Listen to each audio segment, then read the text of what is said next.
So this is section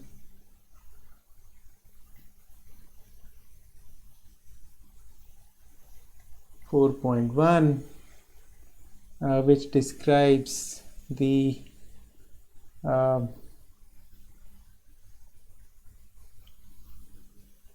Fletcher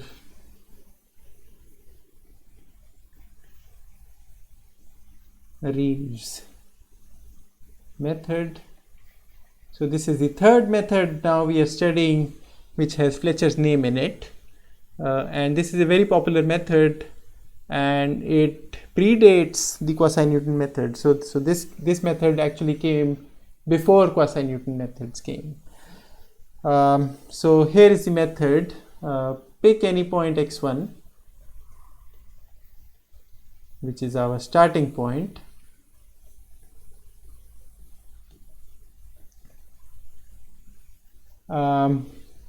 Let S1 be the steepest descent in the first iteration. Do exact line search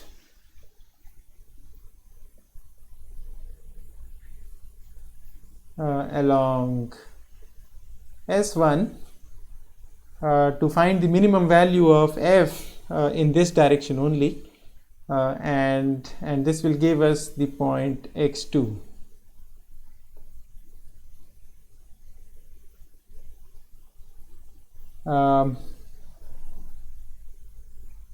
S2 is going to be, so now I'm defining the second direction.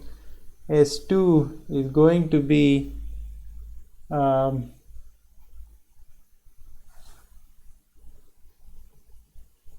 S1 times beta 1. So some multiple of my previous direction minus of G2. So this is my steepest descent,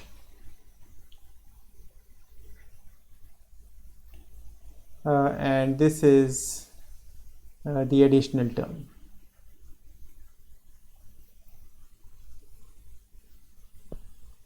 Okay, and beta 1 is nothing but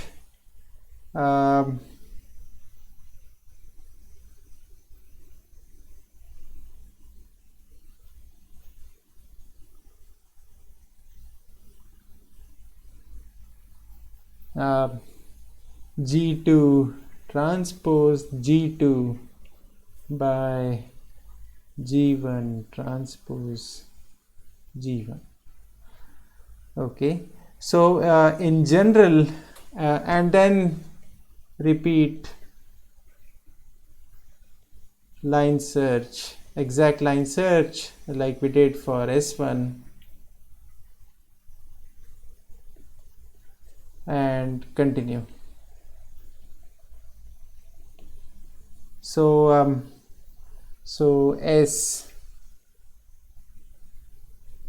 Sk plus 1 is minus of G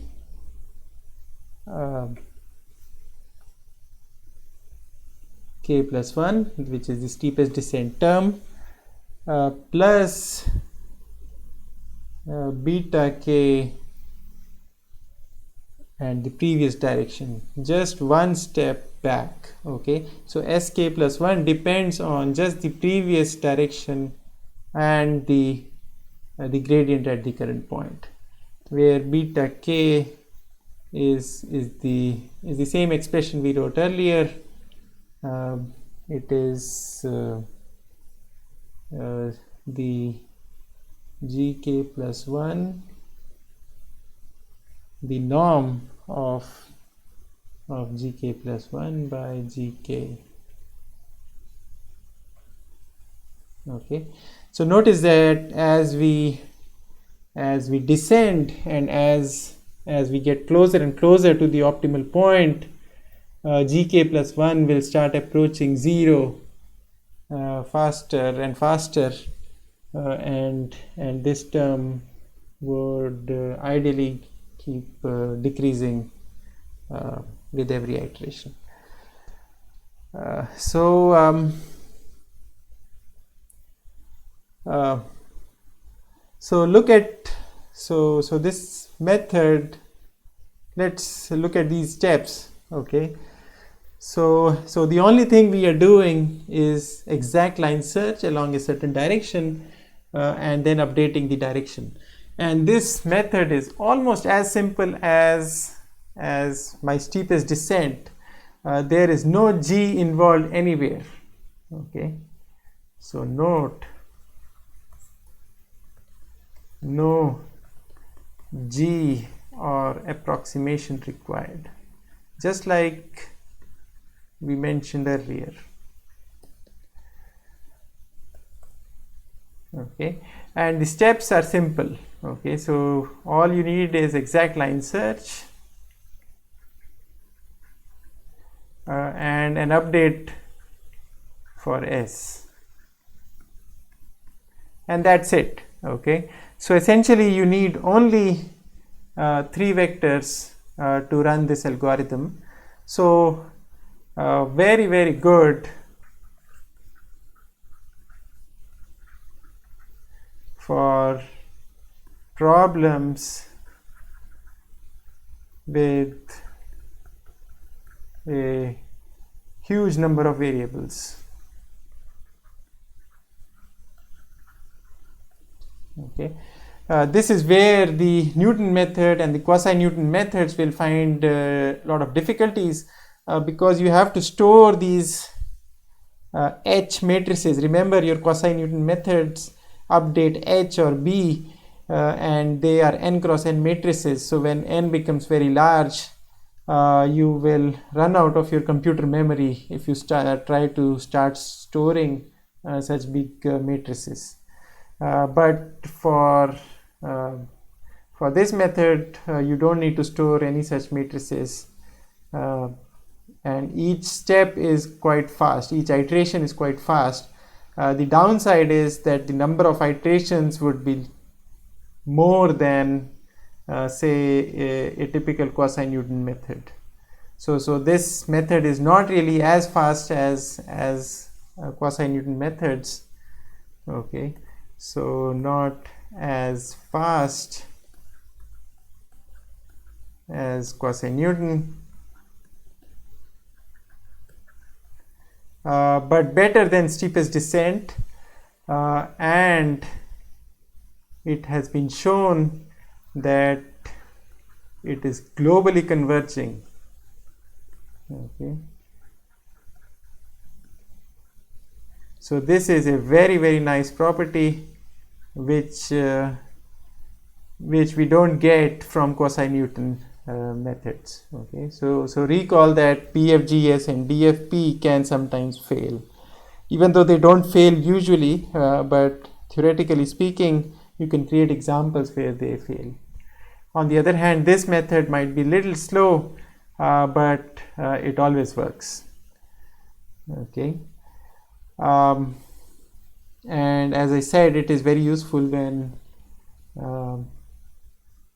we have a large number of variables and we need a large memory space for quasi-Newton methods. Okay, so let's come back to this method and try to see what it is doing. So the important part is of course the step number 4,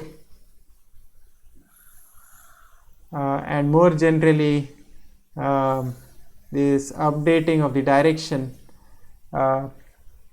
with with this term. So what you can prove for this method is theorem 4.1.1. When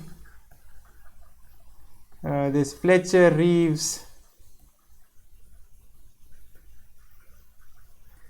is applied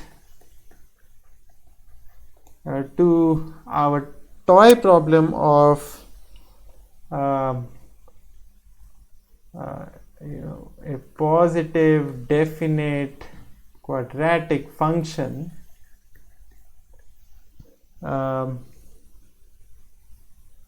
then number one, SI transpose G Sj is 0 for all ij I not equal to j. So that means we have conjugate directions.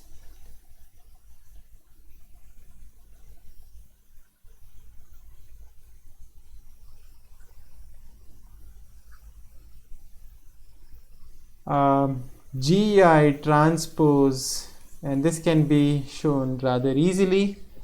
As an assignment, we will try to prove this.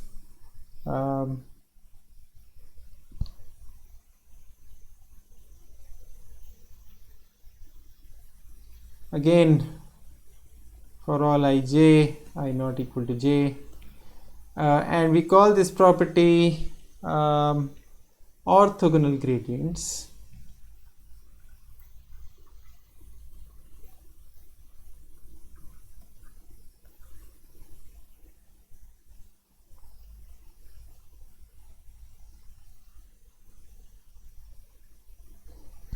And last, it can be shown is, what can be shown is this S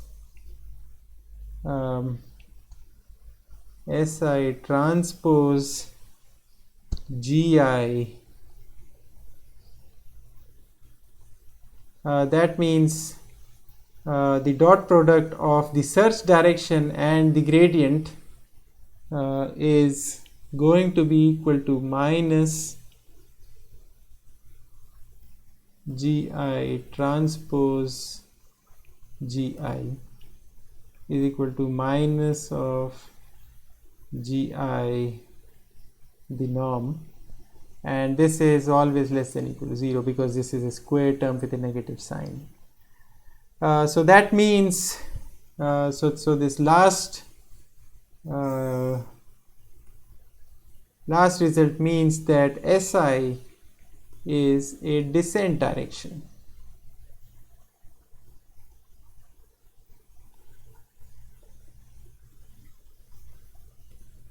Okay, so in every step we are maintaining some conjugacy and we are observing some orthogonal gradients, and also S is a descent direction, and these are true when our function f is that nice function positive definite. So that means that this method is actually good for at least the quadratic functions. More rigorous proofs can be made for general functions. In fact, this has been proved that this method is globally converging, but may take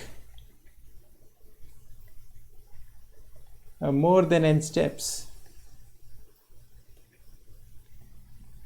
For the nice positive definite case, it will take exactly n steps, and that can be proven. But for general functions, it is still globally convergent, but it might take far many more steps.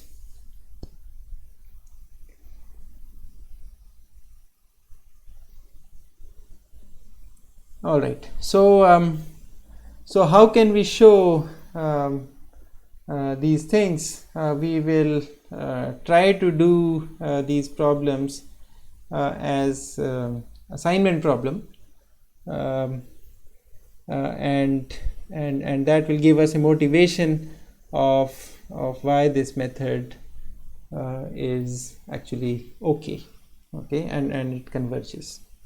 Okay. So so when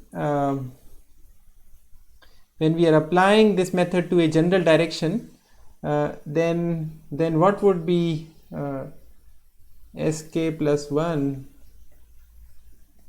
times gk plus 1? It would be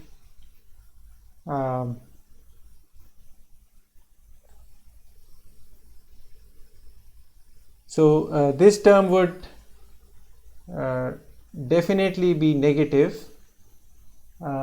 This term,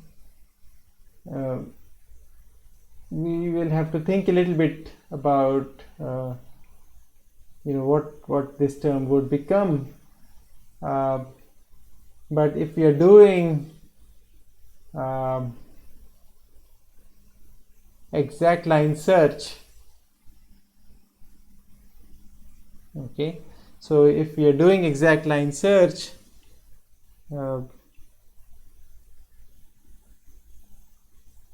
then so let me write it here.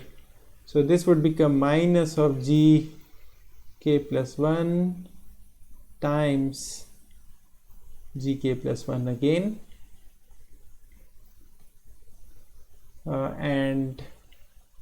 and this term would become beta k times sk transpose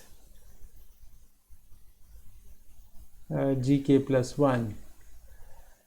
And if we are doing exact line search, then this would be 0. Okay, so this overall would be less than 0, because the second term would be 0 for an exact line search. Okay, what we know is that it can be shown that this Fletcher-Reeves method converges globally even with inexact line search.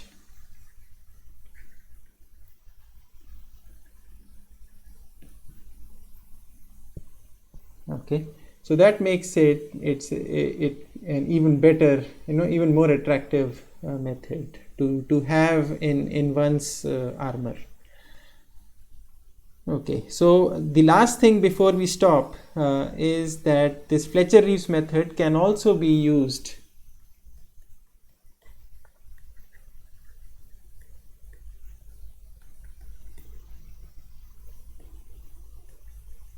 for solving the system of equations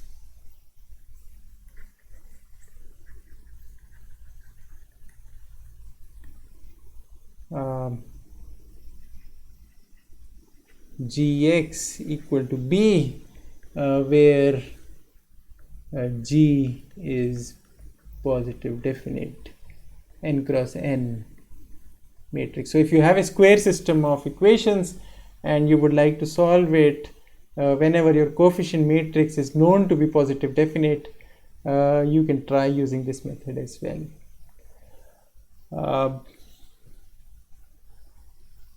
And it is somewhat useful for solving such systems of equations.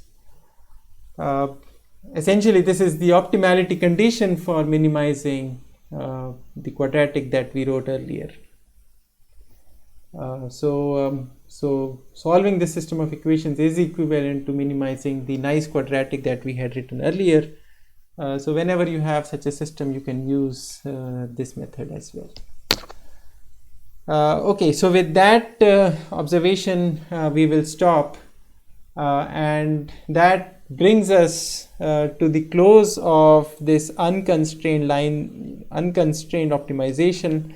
We will not be looking at section 4.2 about this direction set methods, and we will not be looking at chapters 5 and 6 of the book for now. If we have time later on, we might be able to come back to these topics. But chapter 5 is about trust region methods and methods which which Fletcher calls restricted step methods. It's bit difficult to understand this method if we have not done constraint optimization before. So it might be better to come back to chapter 5 a bit later. So we will stop with unconstrained optimization and start with some ideas for the constraint case in the next lecture. So hope to see you then. Bye bye and have a nice day.